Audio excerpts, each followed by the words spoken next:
Malgré la crise sécuritaire qui secoue l'Est de la République démocratique du Congo, marquée par les conflits armés, les populations de cette région ne cessent de faire preuve de résilience.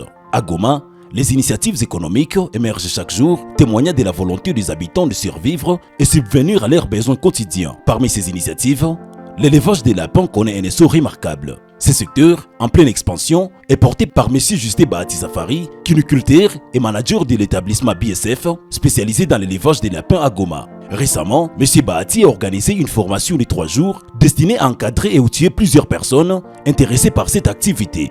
Au cours d'une interview, il a partagé ses motivations, les avantages de cet élevage et les perspectives qu'offre ce secteur pour l'économie locale et la sécurité alimentaire.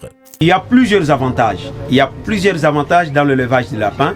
Premièrement, les lapins donnent plus de naissances qu'autres espèces animales. Au moins, ça peut faire 6 à 8 misbas par an. Vous comprenez? Et ça peut te donner 30, une lapine peut te donner 30 lapins par an. Et si on prend par exemple nos races ici géantes, il y a plusieurs difficultés. Mais ce qui est énorme, c'est que ici à Goma, nous n'avons pas le vaccin des lapins. Comme le polon, le vaccin, le vache, mais nous n'avons pas le vaccin des lapins. Et voilà, c'est la première difficulté. Mais aussi du point de vue alimentaire, nous sommes obligés. Parce que quand on veut faire le business avec l'élevage des lapins, on ne va pas se baser sur le fourrage. Donc on doit chercher les aliments composés. Et là, il n'y a pas vraiment des aliments composés ici à Goma spécial pour le lapin. Et ce qui apporte peu de ces aliments, c'est un peu cher dans le cadre du business. Les participants de cette formation n'ont pas manqué d'exprimer leur satisfaction et leur reconnaissance.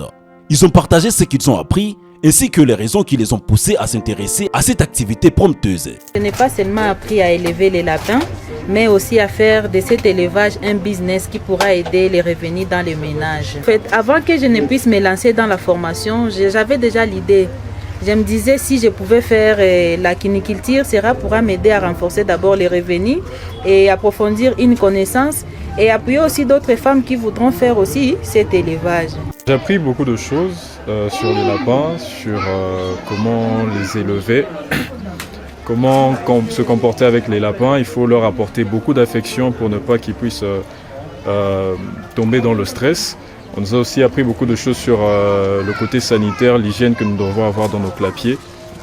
L'hygiène aussi dans le sens de la santé, prendre soin des lapins.